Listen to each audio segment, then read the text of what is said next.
तो हमारा टॉपिक है रे ऑप्टिक्स, राइट।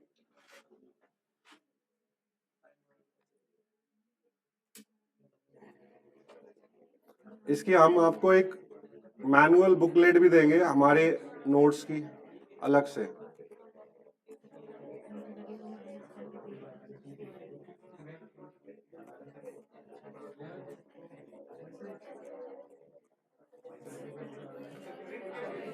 तो सबसे पहले बात यह होती है कि व्हाट इज रे। अगर रे ऑप्टिक्स की बात कर रहे हैं तो रे क्या होता है, रे किसको कहते हैं, ये आपको बताना पड़ेगा। What is ray? तो light travel along straight line path called as ray. तो light travel along straight line path, straight line path called ray. अच्छा, लाइट को स्ट्रेट लाइन पाथ पे क्यों बोलते हैं? रीजन जरूर लिखना है, because of shorter wavelength. Because का कॉज जो पूरा करेगा वही सेलेक्ट होगा। तो कल को ये पूछ ले कि क्यों ऐसा होता है, तो बिकॉज ऑफ शॉर्टर वेवलेंथ। ध्यान से देखो, अगर कोई वेव का वेवलेंथ ज्यादा है तो वो आपको ऐसे दिखाई देगा। मतलब वेवलेंथ क्या होता है? दो क्रस्ट और ट्रफ के बीच का डिस्टेंस, ठीक, ये वेवलेंथ है। लेकिन अगर मैं वेवलेंथ बहुत कम कर दूं तो ये कुछ ऐसा दिखेगा, ठीक है। और उसके बाद और कम कर दूं तो ये कुछ ऐसा दिखेगा, और दूर से देखूंगा तो ऑलमोस्ट ये स्ट्रेट लाइन दिखाई देगा, and this is called as ray. तो रीजन क्लियर हो गया, बिकॉज ऑफ शॉर्टर वेवलेंथ। जितनी वेवलेंथ छोटी होगी उतनी आपको एक लाइन जैसी दिखाई देगी, वो जितनी ज्यादा होगी उतनी वेव जैसी दिखाई देगी, सिंपल। तो शॉर्टर वेवलेंथ की वजह से ये रे होता है। अच्छा, बहुत सारी रे अगर मिला दी जाए, that is called as bundle of ray. तो bundle of ray is called as beam. Bundle of ray is called as beam of light. इसको बीम बोलते हैं। Bundle of ray is called as beam of light. Bundle of ray is called as beam of light.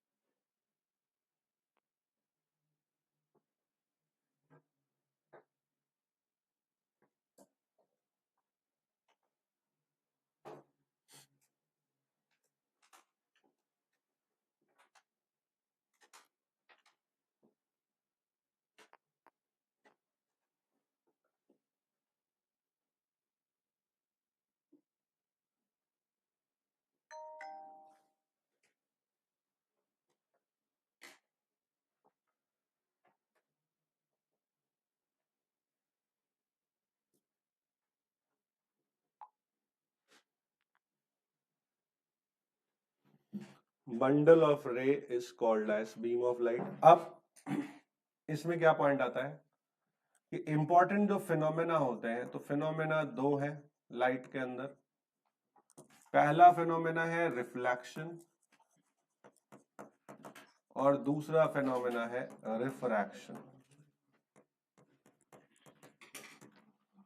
तो reflection of light में दो type का reflection होता है। एक होता है diffuse reflection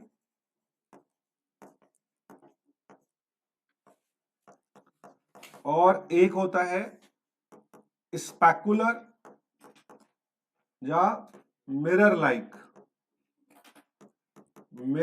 reflection. 10th class से पढ़ते आ रहे हैं, दोनों में डिफरेंस क्या होता है ये समझना है। डिफ्यूज रिफ्लेक्शन मतलब जब कोई रफ सरफेस होता है और वहां पे बीम ऑफ लाइट गिरता है, तो ये लाइट ऐसे आएगी, पैरेलल है, और ये ऐसे जाएगी, ये भी पैरेलल है। यहां पे स्ट्राइक करेगी, यहां पे स्ट्राइक करेगी, तो स्ट्राइक करने के बाद ये वाली तो इधर चली जाएगी और ये वाली इधर चली जाएगी, मतलब डेविएशन हो गया, डाइवर्ट हो गई। पहले पैरेलल थी, बाद में नॉन पैरेलल हो गई। रीजन कि यहां का जो डेप्थ है बहुत ज्यादा है और जो इसकी वेवलेंथ है वो कम है। तो if average depth d is greater than lambda, then उस केस में डिफ्यूज रिफ्लेक्शन होगा। ये आपको ध्यान रखना है। तो अगर न्यूमेरिकल में दिया है कि सरफेस का एवरेज डेप्थ, उसको बोलते हैं सरफेस का इररेगुलरिटी, तो इररेगुलरिटी का ऑर्डर बोलते हैं। तो if order of irregularity of surface, statement में लिखना चाहो तो लिख सकते हो, if order of irregularity of surface is greater than the wavelength,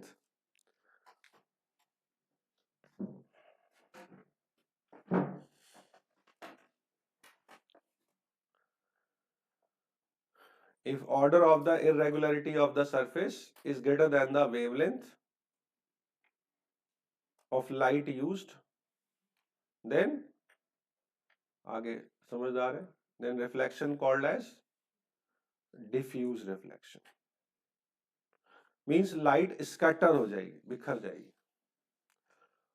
तो इस रूम में जो कुछ भी आपको दिख रहा है या देखने की कोशिश कर रहे हो वो सिर्फ डिफ्यूज रिफ्लेक्शन की वजह से दिख रहा है। रीजन ये सारे रफ सरफेस है, कोई मिरर नहीं लगा यहाँ पे, तो यहाँ पे जब लाइट पड़ रही है तो वो बिखर जा रही है चारों तरफ से। ये पेन सबको दिख रहा है, ऐसा नहीं कि सिर्फ इनको दिख रहा है, सबको दिख रहा है। क्यों? क्योंकि लाइट एनर्जी ऊपर से आई और पढ़ने के बाद फिर बिखर गई, सबकी आंखों पे पड़ रही है, तो सबको पेन दिख रहा है। तो हमको जो कुछ भी दिखता है वो किसकी वजह से दिखता है? इंसिडेंट रे की वजह से या रिफ्लेक्टेड रे की वजह से? रिफ्लेक्टेड रे की। अभी इस रूम में अंधेरा कर दें, लाइट को ऑफ कर दे, कुछ दिखेगा? नहीं दिखेगा। अगर पूरी तरीके से एनर्जी को अंदर नहीं आने दे तो आपको नहीं दिखेगा। क्यों नहीं दिखेगा? क्योंकि रिफ्लेक्शन जीरो हो गया। तो जब रिफ्लेक्शन नहीं होगा तो फिर आपकी आंखों पे पड़ेगा नहीं, तो आपको इमेज फॉर्मेशन होगा नहीं। तो ब्लैक बॉडी है, जब ब्लैक बॉडी, ब्लैक कपड़े आप पहनते हैं तो ब्लैक का मतलब क्या हो गया? उसने अब्सॉर्ब कर लिया, रिफ्लेक्शन हुआ ही नहीं, तो आपको क्या दिख रहा है? अंधेरा, काला। जहां रिफ्लेक्शन हो रहा है, अब जैसे मान लो इन्होंने रेड कलर पहना है, रेड तो नहीं कहेंगे, कौन सा कलर होगा ये? जो भी कलर है, एक्स वाई जेड, रेडिश बोल सकते हैं, बट महरून कलर बोलते हैं थोड़ा सा अलग तरीके से। अब तो लोग तो कुछ भी होते, पैरेट ग्रीन, ये क्या होता है? ग्रीन नहीं है, पैरेट ग्रीन बोल देंगे, मतलब कुछ भी। तुमसे नहीं कह रहे भाई, तुम्हारी तरफ देख लिया मतलब तुमसे थोड़ा, हम तो एक समझाने का तरीका बता रहे हैं, तुम मत सोचो कि हम तुम्हारे लिए कह रहे हैं।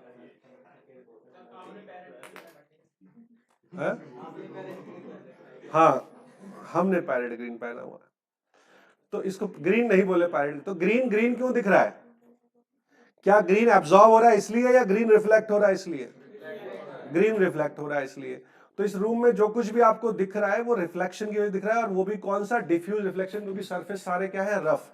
और वो सारे रफ की बेनिफिट क्या होता है कि आप किसी भी एंगल से देखो, कहीं से भी देखो, आप यहां से देखो तो भी दिखेगा, यहां से देखो तो भी दिखेगा। तो इसका जो विजन एरिया है, एरिया ऑफ विजन, वो बढ़ गया, तो कहीं से भी खड़े होकर देख सकते हो। लेकिन यही चीज अगर मिरर में हो, तो मिरर में आपको अगर अपनी इमेज देखनी है तो उसके सामने एक सर्टेन एंगल पे खड़ा होना पड़ेगा, नहीं तो आपको वो इमेज नहीं दिखेगी, क्योंकि उस रिफ्लेक्शन होने के बाद वो बीम पैरेलल हो जाएगी। तो जिस एरिया में आप पैरेलल बीम जा रही है वहां खड़े होगे तो दिखाई देगा आपको इमेज, नहीं खड़े होगे तो नहीं दिखेगा। तो उसका एक रेस्ट्रिक्टेड एरिया हो गया। अब मान लीजिए कई जगह दिखाते हैं, मान लीजिए आपके रूम, आप मिरर की तरफ फेस करके खड़े हो और कोई पीछे से रूम में एंट्री किया, तो उसको अपनी इमेज तो दिखेगी नहीं, उसको लगेगा कि वो धीरे धीरे आ रहा है और आपको दिख नहीं रहा है, लेकिन आपको दिख रहा है कि आप मिरर के सामने खड़े हो, और उसको अपनी इमेज मिरर में दिखनी नहीं। तो आपने उसको देखा कि नहीं देखा वो कंफर्म नहीं कर पाएगा, क्योंकि जब वो पर्टिकुलर एंगल पे जाके खड़ा होगा तभी देख पाएगा कि मैं दिख रहा हूं, जबकि लेकिन दिख रहा होता है। कार के साइड में मिरर होता है, अब साइड मिरर में पीछे वाली कार किधर से आ रही है वो आपको दिख रहा है कि आप मिरर के पास बैठे हो, और दूसरा वो प्लेन मिरर नहीं होता, तो इसलिए भी वो एरिया ऑफ विजन बढ़ जाता है, तो आपको दिख रहा होता है। लेकिन आप जो बगल वाले कार का है, ड्राइवर है, उसको अपनी इमेज आपके मिरर में नहीं दिखेगी, आप लेकिन उसको देख लोगे क्योंकि आप एक पर्टिकुलर एंगल पे बैठे हुए हो, वहां पे दिख रहा है। और इवन इसका वाइसी वर्सा, उसके साइड मिरर में आपको अपनी इमेज नहीं दिखेगी, बट उसको दिख रही है तुम्हारी इमेज कि तुम किधर से आ रहे हो, किधर से पास कर रहे हो। Point is clear? तो मिरर लाइक जो रिफ्लेक्शन होता है या स्पेकुलर जो होता है उसमें एक पर्टिकुलर एंगल या पोजीशन पे आप खड़े होगे तभी इमेज दिखाई देगी। जबकि डिफ्यूज रिफ्लेक्शन का बेनिफिट क्या है? आप कहीं भी खड़े हो जाओ, किसी भी एंगल पे खड़े हो जाओ, आपको सब दिख रहा है। इस बोर्ड पे हम कुछ भी लिख रहे हैं तो ये इसमें डिफ्यूज रिफ्लेक्शन हो रहा है, आपको सबको दिख रहा है। यही मिरर लाइक हो जाएगा तो एक पर्टिकुलर एंगल पे बैठोगे तभी दिखेगा। लैपटॉप में समटाइम हो जाता है ना, लैपटॉप के साथ तो आपने देखा होगा कि अगर थोड़ा नीचे दिख जाओ तो साफ दिखता नहीं है, क्या लिखा है वो एक पर्टिकुलर एंगल पे खड़े होकर देखना पड़ेगा तभी वो आपको दिखेगा, या बैठ के देखना पड़ेगा तभी। थोड़ा सा मोबाइल को ऐसे ऐसे किया या लैपटॉप को ऐसे किया तो वो दिखता नहीं। क्लियर? डेस्कटॉप में ज्यादा होता है, उसमें तो ये प्रॉब्लम बहुत सारी लैपटॉप में हटा दी गई। डेस्कटॉप में अभी भी होता है कि एक पर्टिकुलर एंगल पे खड़े होगे तो दिखेगा, नहीं तो गड़बड़ दिखेगा, क्या लिखा है आप पढ़ नहीं सकते। तो अब आ जाते हैं स्पेकुलर या मिरर लाइक रिफ्लेक्शन में। तो इसी का उल्टा हो जाएगा। इसमें क्या होगा? सरफेस स्मूथ होगा। मिरर लाइक मतलब ऑलमोस्ट स्मूथ होगा। परफेक्ट स्मूथ तो इस दुनिया में कुछ भी नहीं बना, ऑलमोस्ट स्मूथ होगा। यानी जो पैरेलल बीम आएंगी, पैरेलल रे आएंगी, वो रिफ्लेक्शन के बाद भी पैरेलल रहेंगी। रीजन क्या हो गया? क्योंकि जो डेप्थ है, एवरेज डेप्थ है डी जो है, वो वेवलेंथ से बहुत कम हो गया। तो अगर वेवलेंथ ज्यादा हो गया और डेप्थ कम हो गया तो ये सरफेस ऑलमोस्ट स्मूथ सरफेस हो जाएगा। और स्मूथ सरफेस है तो आप उसमें इमेज देख सकते हो अपनी। लेकिन इसमें रेस्ट्रिक्शन क्या है कि आप यहीं पे खड़े होगे तभी दिखाई देगा, नहीं तो नहीं दिखेगा। क्योंकि हमें जो कुछ भी दिखता है वो इंसिडेंट रे से थोड़ा दिखता है, हमें जो दिखता है वो रिफ्लेक्टेड की वजह से दिखता है। तो अगर हम उस लोकेशन या उस पोजीशन पे खड़े होंगे तभी हमें दिखेगा, नहीं तो नहीं दिखेगा। Logic is clear? तो इसीलिए आप नई कार खरीद के लाओ तो आप उसमें अपनी इमेज देखते हो, उसके सामने खड़े हो आपको इमेज दिख जाएगी। नई कोई भी चीज लाओ, घर में कुछ सामान लेके आते हैं या घर में किचन में कोई सामान आता है, अगर नया है तो रिफ्लेक्ट करेगा, साइन करेगा, और साइन कर रहा है तो आप मिरर की तरह बिहेव करेगा, आप उसमें इमेज देख सकते हो। ठीक? लेकिन जैसे जैसे वो पुराना होता जाता है तो उसकी ब्राइटनेस से तो जज करते हैं नया है कि पुराना है। पुराना हो गया वो, यानी रफनेस बढ़ गई उसकी, सरफेस की रफनेस बढ़ गई, पेंट जो है वो खराब हो गया, तो अब आप उसमें इमेज नहीं देख सकते। अब जैसे वो वहां पे बैठे हैं, ये उनकी बोतल की इमेज मुझे दिख रही है इस पेंट के अंदर, पेंट के अंदर बोतल, क्योंकि बहुत ज्यादा स्मूथ कर दोगे। अब ये बैठे हैं, इनके हैंड की इमेज देखो, दिख रही तुमको कि नहीं दिख रही? हैंड की इमेज दिख रही है उसमें। तो स्मूथनेस बढ़ा दोगे तो क्या होगा? वो मिरर की तरह बिहेव करेगा, आपको इमेज दिखाई देगी। और रफ सरफेस बढ़ा दोगे तो इमेज दिखाई नहीं देगी। इसमें आप किसी की इमेज नहीं देख सकते, नहीं दिखेगी। तो ऑलमोस्ट स्मूथ सरफेस है, रीजन लिख देना।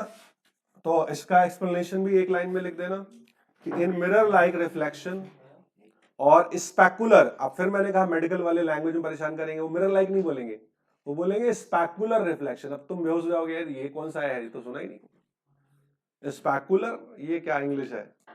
अब वो वही यूज करेंगे, मिरर लाइक नहीं बोलेंगे, वो बोलेंगे स्पेकुलर रिफ्लेक्शन में वेवलेंथ और डेप्थ का क्या रिलेशन होता है। अब तुम 10 मिनट तो यही सोचते रहोगे कि ये स्पेकुलर रिफ्लेक्शन क्या होता है। इसलिए टर्मिनोलॉजी इंग्लिश थोड़ी अपनी अच्छी कर लो, मेडिकल वाले लैंग्वेज में परेशान करते हैं। तो इन स्पेकुलर और mirror like reflection what will happen? The incident wavelength will be much greater than the average depth of will be much greater than the average depth of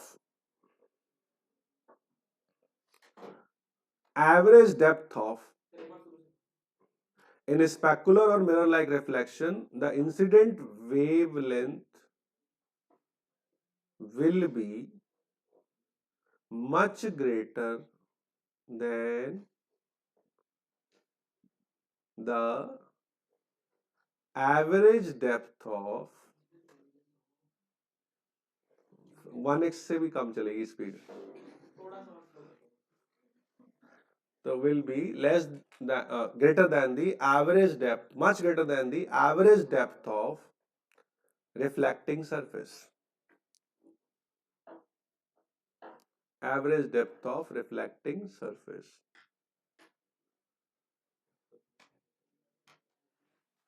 ठीक? That is, in this case image can be seen only when we are standing at a particular position, only when we are standing at a particular position. तो standing at a particular position को underline कर देना।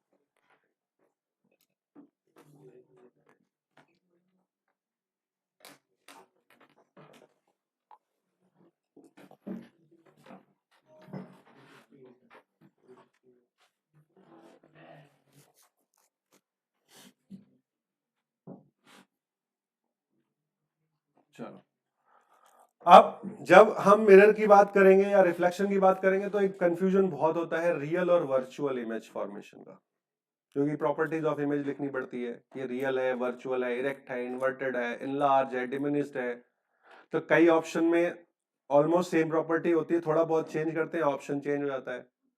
तो most of the cases, जैसे हम numerical solve करते हैं, सब लोग 12th पास है, उन्हें पता होगा 90% केसेस में जो ऑब्जेक्ट है वो रियल होता है, और रियल ऑब्जेक्ट के लिए यू क्या होता है, नेगेटिव।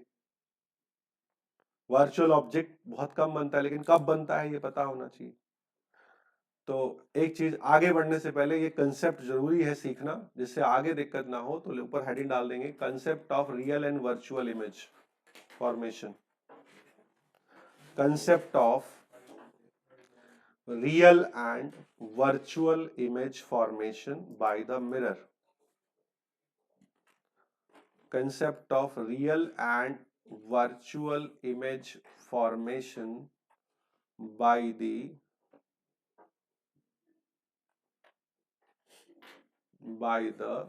mirror.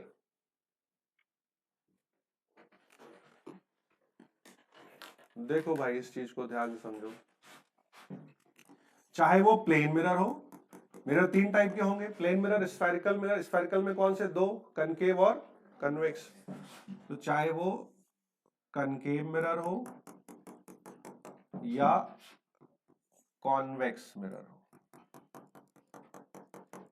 प्रॉपर्टी क्या है वो समझो कि अगर इंसिडेंट रे, इफ इंसिडेंट रे इज कन्वर्जिंग, कन्वर्जिंग समझते हो, आगे जाके मिल रहे हैं, तो आफ्टर रिफ्लेक्शन अगर हम यहां पर इमेज फॉर्मेशन करेंगे तो यहां पे बनेगा, तो इमेज तो रियल बन गया। अब कुछ लोग रट के बैठे होते हैं कि प्लेन मिरर में इमेज हमेशा वर्चुअल होता है। अरे क्वेश्चन भी कई बार पूछा गया, बट ये भूल जाते हैं कि भाई साहब अगर कन्वर्जिंग बीम ऑफ लाइट हुआ तो हाउ कैन यू से कि रियल वर्चुअल बनेगा इमेज। इमेज तो रियल बन गया।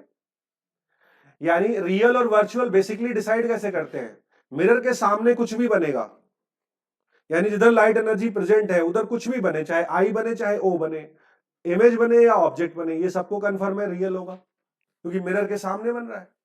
तो इधर लाइट एनर्जी प्रेजेंट है तो इधर बनने वाला ऑब्जेक्ट या इमेज क्या होगा, रियल। तो इसमें कोई कंफ्यूजन होनी चाहिए। तो वो कंफ्यूजन जो आपको 10th क्लास से है वो दूर कर लो कि प्लेन मिरर हमेशा वर्चुअल इमेज बनाता है, ये गलत है।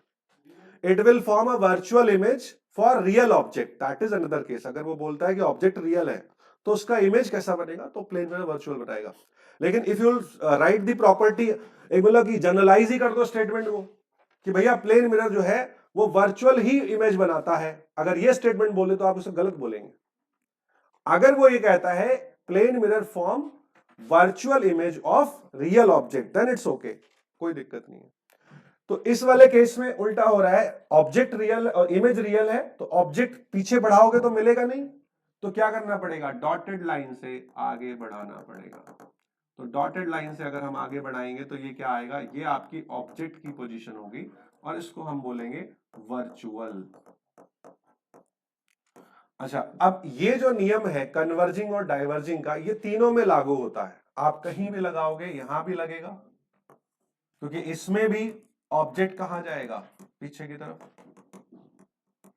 ऑब्जेक्ट वर्चुअल बनेगा। इमेज कहां बनेगा, सामने की तरफ, तो यहां भी यही होगा और ऐसा यहां भी होगा। तो तीनों में रूल क्या बन गया वो लिखना जरूरी है कि if incident ray are converging, then object will be virtual always और image will be real always. पहले डायग्राम बना लो फिर लिखना।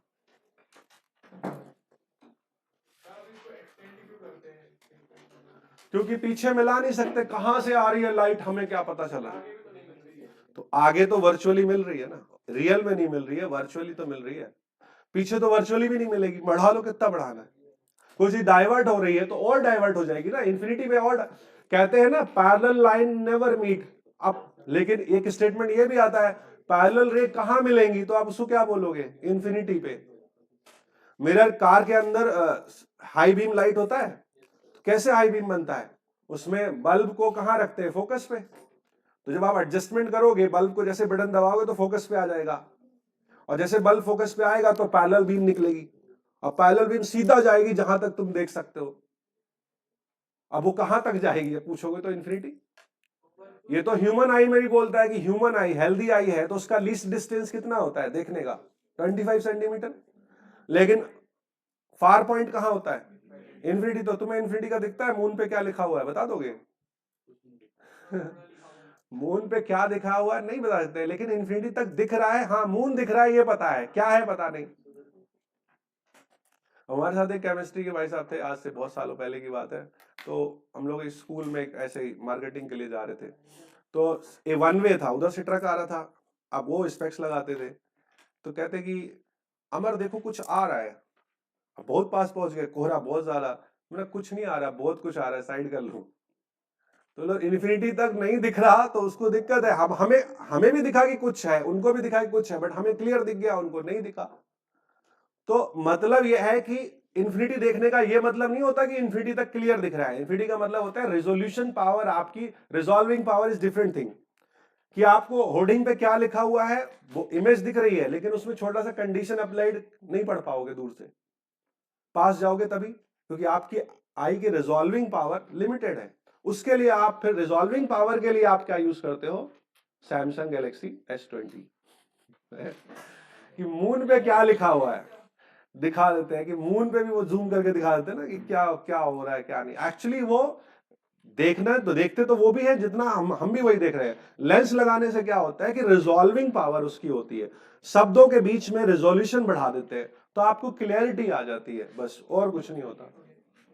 अब जो मान लीजिए कम एज में स्पेक्स लगा रहे हैं, कोई 6 क्लास में ही स्पेक्स लगा लेता है, 5th में लगा लेते हैं, तो क्या उनकी आंखें खराब होगी? नहीं नहीं, रिजॉल्विंग पावर जो है वो कम होगी, वो वर्ड्स के बीच में रिजॉल्व नहीं कर पाते। दिखता तो उन्हें है ही, अब स्पेक्स हटा के तुम्हें दिखेगा नहीं, क्या दिखता है, बट रिजॉल्व नहीं कर पा रहे कि क्या, क्लियरिटी नहीं आती। तो लेंस लगा के क्या आ जाता है, रिजॉल्विंग पावर बढ़ जाती है। हाँ ये वर्चुअल, ये भी वर्चुअल। तो रूल क्या लिखा आपने, लिख लिया कि नहीं? If incident ray are converging, if incident rays are converging, लिखो if incident ray are converging, if incident rays are converging, then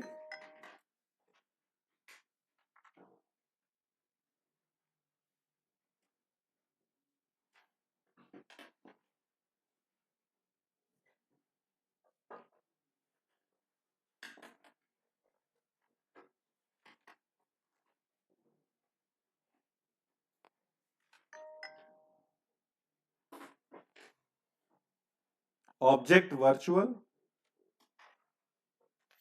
image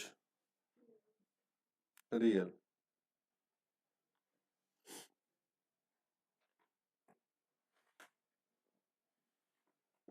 and vice versa, इसका उल्टा भी लिख लो, rule number 2। If incident ray are diverging,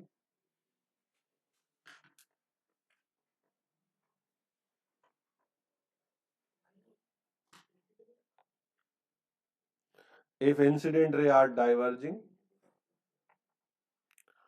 then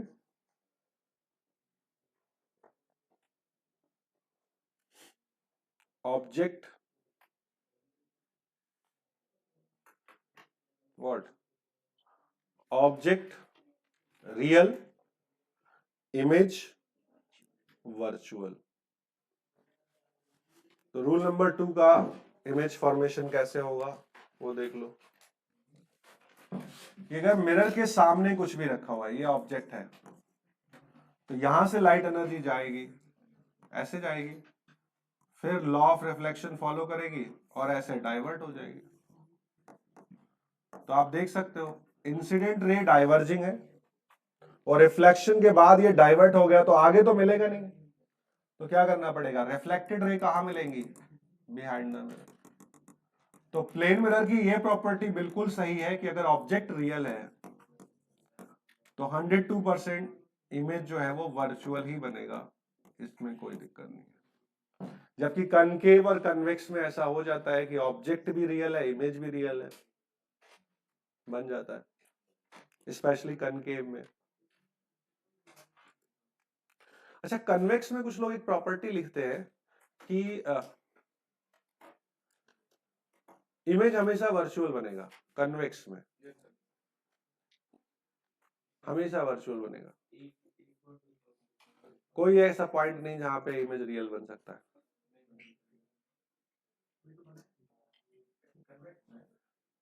convex के homework है आपका, सोच के आना ही, अगली जब पढ़ाएंगे स्फेरिकल मिरर तब बताएंगे इसको।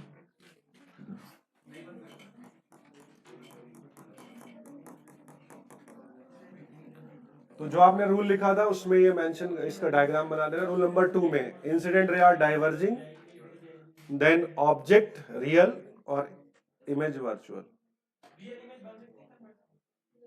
बताएंगे स्फेरिकल मिरर जब पढ़ाएंगे तब बताएंगे। जैसे जनरलाइज स्टेटमेंट देना गलत होता है, पहले उसको एनालाइज कर लो फिर जनरलाइज करो।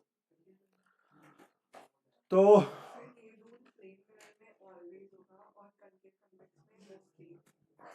कनकेव में भी लगेगा ये, कनकेव कन्वेक्स के लिए आपको स्फेरिकल में बताएंगे, कन्वेक्स में लोगों को कंफ्यूजन रहता है कि क्या होगा, कनकेव में तो सीधा लगेगा ये, कोई दिक्कत नहीं। प्लेन और कनकेव के लिए तो वैलिड है। क्या हुआ यहां पे, डाइवर्जिंग, तो ये रे ऐसे जाएगा ना,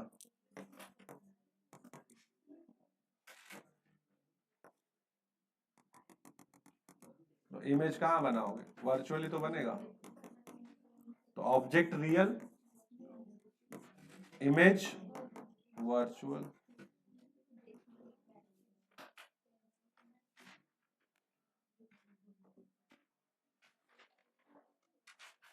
object real,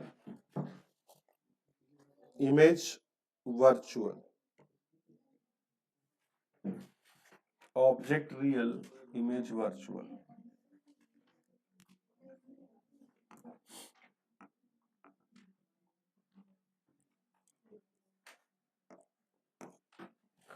object real, image virtual.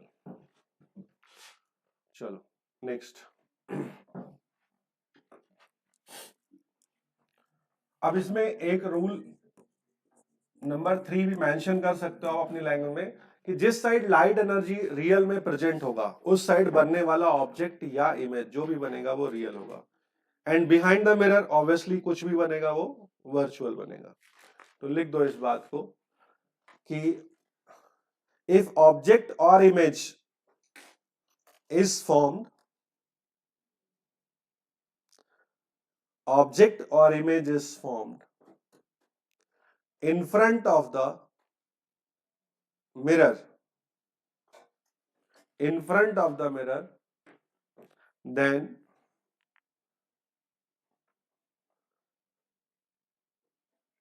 it must be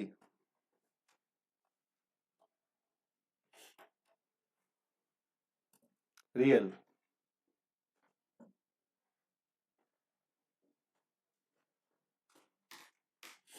It must be real.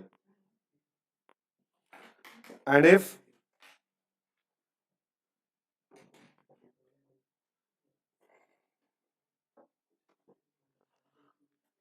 object or image is formed behind the mirror,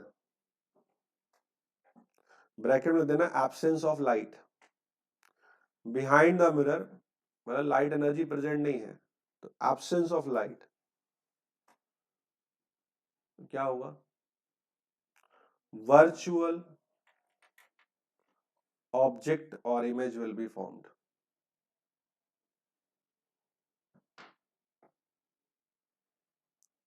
virtual object or image will be formed. अब इसमें एक और खास बात बताने वाले हैं रियल वर्चुअल पहचानने के लिए, दैट इज मैग्निफिकेशन. मैग्निफिकेशन को देख करके भी आप बता सकते हो रियल या वर्चुअल है. मैग्निफिकेशन का मतलब होता है साइज ऑफ इमेज, अभी कोई फॉर्मूला नहीं बता रहा हूं, साइज ऑफ ऑब्जेक्ट. यानी मैग्निफिकेशन बेसिकली क्या बताता है, वो आपको बताता है, एक लाइन में अगर मैं खत्म करूं, आपसे बोलो सर एक लाइन में बताओ, तो how enlarge image is formed, how enlarge image is formed with respect to object. Object के रिस्पेक्ट में कितना बड़ा इमेज बना है, ये कौन बताता है, मैग्निफिकेशन. अब कहानी यहां शुरू होती है कि अगर आपने मुझे मैग्निफिकेशन की वैल्यू बता दी +2, तो और पूछोगे इमेज की प्रॉपर्टी बताओ. जैसे आप मुझे अगर अपनी डेट ऑफ बर्थ बता दोगे तो मैं आपका पास्ट फ्यूचर प्रेजेंट कितनी रैंक आने वाली सब बता दूंगा. ये मेरी एक्सपर्टीज है. न्यूमरोलॉजी एक साइंस होती है, और जो हमारे, ये हमने किससे सीखी है, जो आकाश के फाउंडर चेयरमैन हैं डॉक्टर JC चौधरी सर, उनके सानिध्य में हमने कुछ सीखा है, तो वो है न्यूमरोलॉजी. तो उससे डेट ऑफ बर्थ, मतलब एग्जैक्ट प्रेडिक्शन नहीं होता, बट हाँ 90% बातें मैं बताऊंगा वो सही हो जाएगी. तो ऐसे ही नहीं ये सब बताने के लिए क्लास में नहीं. अरे सुनो, तो ऐसे ही अगर आपको इमेज की प्रॉपर्टी बतानी है तो सिर्फ और सिर्फ आपको मैग्निफिकेशन पता होगा, आप सब बता दोगे. सिर्फ magnification is like date of birth of image. कैसे, अगर मैंने बिना सॉल्व किए अगर मैग्निफिकेशन मैंने बोला +2, तो क्या बताओगे, लार्ज इमेज बनेगा, बड़ा इमेज बनेगा, प्लस साइज में बड़ा हो गया 2 टाइम्स, कितना एग्जैक्टली, तो साइज का रेशियो लोगे तो कितने टाइम्स आएगा, 2 times. Image will B 2 times size of object. तो पहली प्रॉपर्टी हो गई इनलार्ज. दूसरा पॉजिटिव है, तो क्या बनेगा, इरेक्ट, सीधा बनेगा. और फिर तीसरा आपको पता है कि अगर इरेक्ट इमेज बना तो कहीं भी बना अगर, तो वर्चुअल बनेगा, चाहे वो मिरर हो चाहे वो लेंस हो. इरेक्ट इमेज बना तो क्या बनेगा, वर्चुअल. तो तीनों बातें बता दी आपने बिना डायग्राम बनाए. क्या बता दिया, एनलार्ज बनेगा, एग्जांपल में लिख सकते हो, लिखना चाहो, एनलार्ज बनेगा, इरेक्ट बनेगा, एंड हेंस वर्चुअल होगा. तो ये काम बिना डायग्राम देखे भी कर सकते थे. ये तो वही चीज हो गई, वो एक मूवी आई थी स्वदेश करके, बोले भाई साहब क्या करते हो, बोले नासा में साइंटिस्ट है, बोले क्या बताते हो, मौसम की जानकारी देते हैं. बोले वो तो हमारा बुधैया ही बता देता है, आज बारिश होगी कि नहीं होगी. हाँ देखो हो रही है, आज बारिश होगी. तो तुम साइंस में कौन सा बड़ा काम कर रहे हो साइंटिस्ट बन के. तो ऐसा नहीं है, हर चीज की अलग अलग इंपॉर्टेंस होती है. ऐसा नहीं होता कि अब मैंने बोल दिया कि अब मैग्निफिकेशन से ही सब पता चल जाएगा, तो इमेज की जरूरत नहीं है. इमेज ही बनाना है वो भी बता दिया, और ऐसे भी बता दिया कि अगर आपको जल्दी MCQ सॉल्व करना है तो आपको पता होना चाहिए तो इमेज की प्रॉपर्टी में क्या बनेगा. तो m बराबर +2 का मतलब क्या लिख दोगे, एनलार्ज्ड, इरेक्ट, वर्चुअल. तो इतनी चीजें मिल गई. बाकी न्यूमेरिकल में पोजीशन, फोकल लेंथ, डिस्टेंस, वो सब आगे जब न्यूमेरिकल करेंगे या डेरिवेशन बताएंगे तब डिस्कस करेंगे. अच्छा, दूसरी बात कि आपने बता दिया कि जो ऑब्जेक्ट है और इमेज का रिलेशन मैग्निफिकेशन देख के आपने बता दिया कि वर्चुअल है, इरेक्ट है, इन्वर्टेड है. अब एक छोटी सी चीज है जो आपको जूलॉजी वाले मैम से डिस्कस करना है, मेरे से नहीं, क्योंकि बायो से रिलेटेड है. अब कई बायो टीचर को हमने ये पूछा है, तो कुछ एक लोगों का कंट्राडिक्शन आंसर आता है, और फिर वो भी मैं बताऊंगी कि उन्होंने क्या बताया. फिर आपको फाइनल आंसर किसी बायो के बहुत बड़े जो कहते हैं ना द्रोणाचार्य का आंसर मैं आपको बताऊंगा. तो लेकिन पहले आप जिस सराउंडिंग में पढ़ रहे हैं पहले उनके भी व्यूज देख लीजिए. रेटिना पे जो इमेज बनता है इन्वर्टेड होता है या इरेक्ट होता है, इन्वर्टेड. तो रियल होगा कि वर्चुअल होगा, इन्वर्टेड है तो रियल होगा. लेकिन हमारे ब्रेन को वो सीधा दिखाई देता है. तो ब्रेन में ऐसा कौन सा पार्ट होता है जो उसको सीधा करके दिखाता है, या तो हम उल्टे हैं, तुमको सीधे दिख रहे हैं, और या तो आपका ब्रेन कुछ खुराफात कर रहा है उसको सीधा करने की. तो कौन सा ऐसा पार्ट होता है ब्रेन के अंदर जो ब्रेन या जहां से इमेज जा रही होती है वहां से क्या चीज होती ऐसी होती है, वो उसको सीधा करके फिर सिग्नल भेजती है या वापस वहां पहुंच के सीधा होता है। अब ये कैसे, कौन सा पार्ट इसको करता है? पक्का पढ़ा है तुमने कहीं लाइन, कहीं एनसीईआरटी में पढ़ा है या गेस कर रहे हो? एनसीईआरटी में दिखा दोगे तो मान लेंगे। तो फिर ये क्वेश्चन आउट ऑफ सिलेबस भी नहीं है, नहीं बोल सकते आप। ये क्वेश्चन आ सकता है। आई डिलीट कहाँ, फिजिक्स में कहाँ डिलीट हो गया? अरे रहने दो, अरे रहने दो। आँख का कोई मतलब नहीं रहेगा, डॉक्टर बनने वाले हो, आँख का कोई मतलब नहीं है। गेस करो कौन सा पार्ट होता है जो इमेज को सीधा करता है, या सीधा होता ही नहीं है, उल्टा ही है। हम भी उल्टे हैं, आप भी उल्टे हो। नहीं तो ये आज का होमवर्क है, फिलहाल डिटेल में डिस्कस करेंगे नेक्स्ट क्लास में। अभी हमको जाना पड़ेगा। Thank you so much. तो नेक्स्ट पार्ट टू बी, ये सस्पेंस है, to be continued, same day same time.